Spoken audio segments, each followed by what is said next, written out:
is an Elvis Duran in the Morning Show online exclusive. All right, everybody, what's up? It's Garrett from Elvis Duran in the Morning Show, hanging out in studio with a band that I've been learning about for the past month now. We are the In Crowd. I welcome Taylor and Jordan. Hello. Everybody else, is it the day off? Do they call it a day off, everybody else in the band? Or is it just like some downtime and you meet up with them later? They're just home. Yeah, they're just home.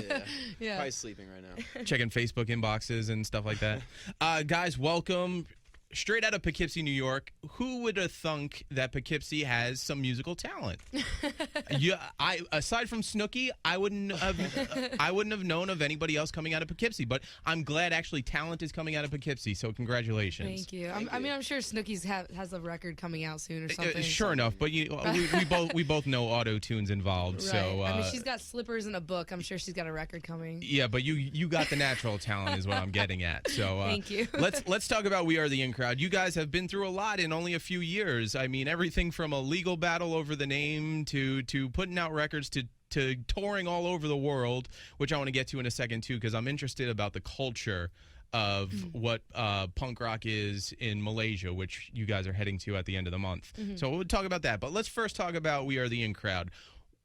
If I'm brand new listener, as I am for the past month, put in the CD. What am I getting out of this? What am I getting out from We Are the In Crowd? We always say, like, for as far as, like, just what people should expect maybe or whatever that is, we kind of just leave it in everybody else's hands. But we've always wanted people to be able to listen to our music anywhere, at any time. But the most important thing is we always said that, like, when we write a song, we want people to remember where they were when they listened to it. And so when we first, like, started, listening to music and really getting into bands and stuff like that, I can remember, like, certain situations where I listened to, like, I don't know, like Taking Back Sunday for the first time or something like that. And I can always remember, like, or that summer or whatever it was. So we always want people to kind of, like, attach certain memories to our music. And, like, if you guys were, let's just say, to go your separate ways right now from the band, what would your memory of We Are the In Crowd be? Good times. Crazy times. I don't know.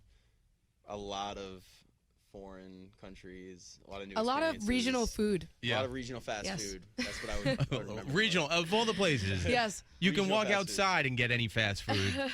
That's like, in the city you can. No, I mean, like, we have, like, we have lists of food, and our band is actually based on food all the time. I mean, we just always talk about food. It's really weird, kind of creepy. Taylor, let's get the obvious question out of the way. You being in with a group of guys in the band, you got to do. For those that don't know, is it awkward at times? At first, was it like, how do I mesh with a bunch of guys? Or growing up, were you the girl that was hanging out with guys and like leaving, Pretty Princess board game to the side? I love that board game. I played it too, as I can reference. That's awesome.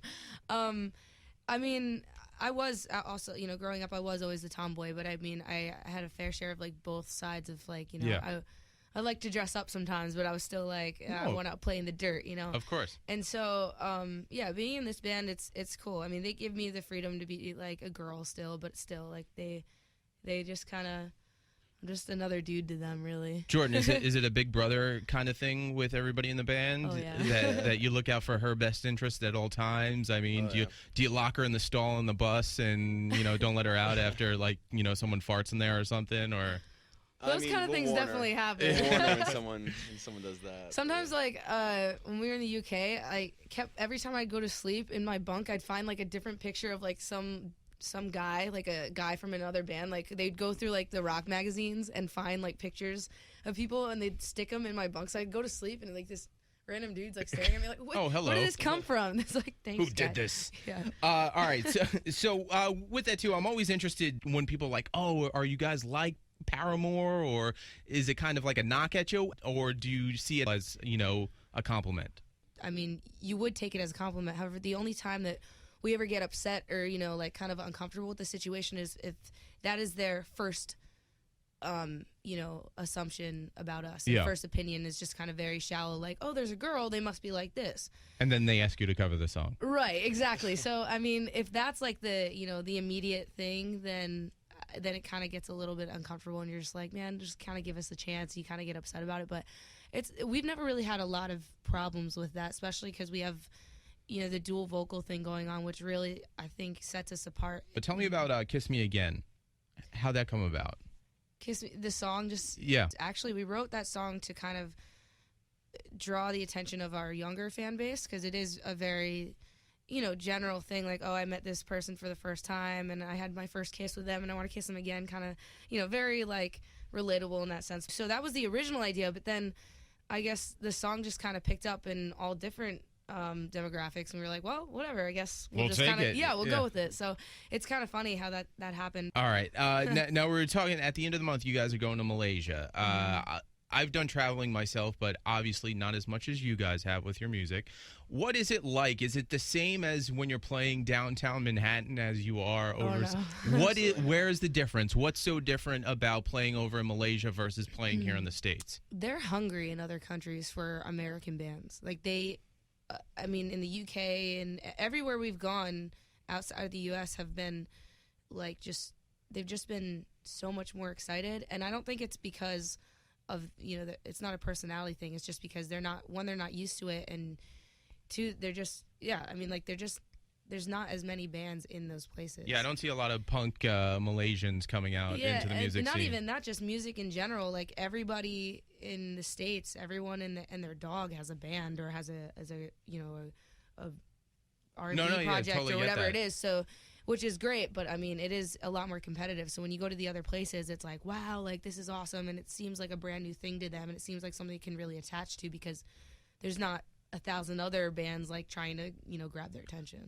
When we first went to the UK, we were just blown away of how You could be that far away from home, and they're like that into They're your singing band. with- And, yeah. it was cool. So. Was we it definitely- surreal the first time you were playing overseas and like you see people out in the crowd like actually like Oh, yeah. singing the lyrics back too? Especially if the first time we went overseas, we were in Japan, Japan, and Jordan and I just did an acoustic. We opened up Acoustic for a tour out there, and it was weird to see them singing the lyrics, but like they couldn't talk to you back, like because there's a language dead barrier. silent in between And we're just like, songs. how is this happening? Watching the crowd sing your lyrics and getting being excited about it, does it throw you off though for that wayward fan that kind of knows some of the words to the lyrics and then you're following along with them and then it kind of throws you for a loop? No. Has that happened there's yet? always a little bit. There's always that one person in the front row, usually dead center, that is so excited to be there, so happy that they got that spot, and they're doing like the whole like, off time, like on the threes, like, yeah, like, and they're like trying to dance and they're singing. Like all our dads trying to dance at a party. Exactly. And they're just dancing and they're kind of like, they're trying to sing instead of like, kiss me again, be like, egg, nah. Like, it's like somebody's just, And then they there's scream, like a glass door in front of them, like, yeah, like, what are you doing? It was so funny, but like, I love watching that. It doesn't throw me off. I actually, like, I just start laughing. A lot of times, like, I'll, turn to our tech and just be like, "There's another one." Like, So if you see Taylor laughing on stage, it's because some I'm of you, laughing at you. yeah, she's laughing at you, Being laughed and at. I think you know who she's talking about. So, all right, I'm excited. You guys are going to play a little acoustic for us. Obviously, you couldn't bring in everybody, the sound guy and the board, but I like acoustic because it's raw, it's real, and it's you. All right, everybody, this is We Are the In Crowd with Rumor Mill.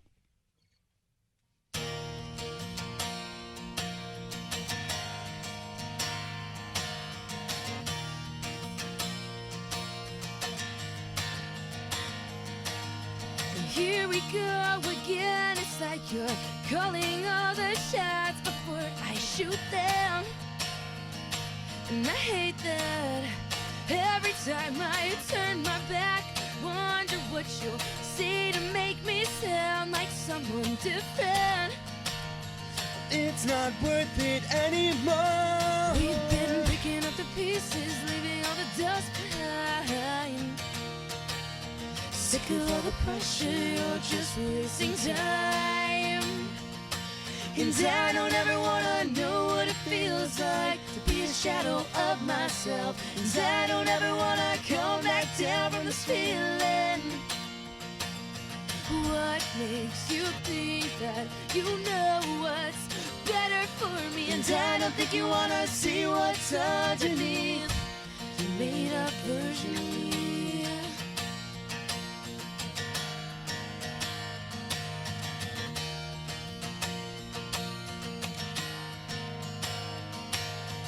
There you go, we can't believe it.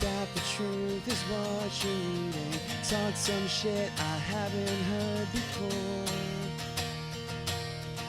If you've got something to say, You wanna talk about it? if you need someone to blame, Go on and cry about I'm it. measuring life in minutes, but these critics think they've got me We've figured been out. picking up the pieces, leaving all the dust behind.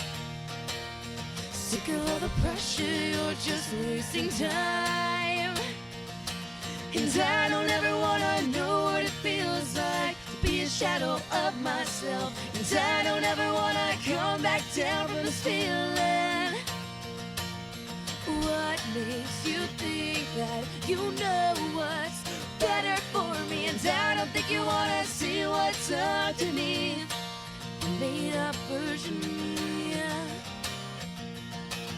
And I lost the strength to keep my grip on the reality that every thought from day to day is fading from my memory. But I will never let this grow out of my control. And watch your step, you don't fall into this hole you dug alone.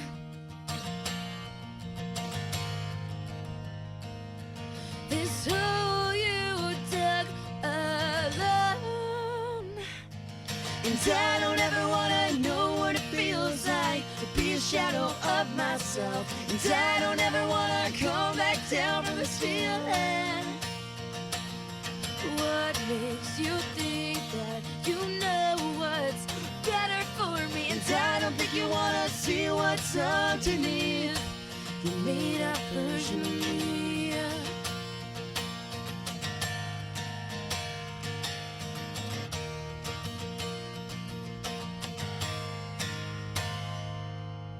One man clapping. That is We Are the In Crowd One with man. Rumor Thank you. Taylor Jordan. That's awesome. Now.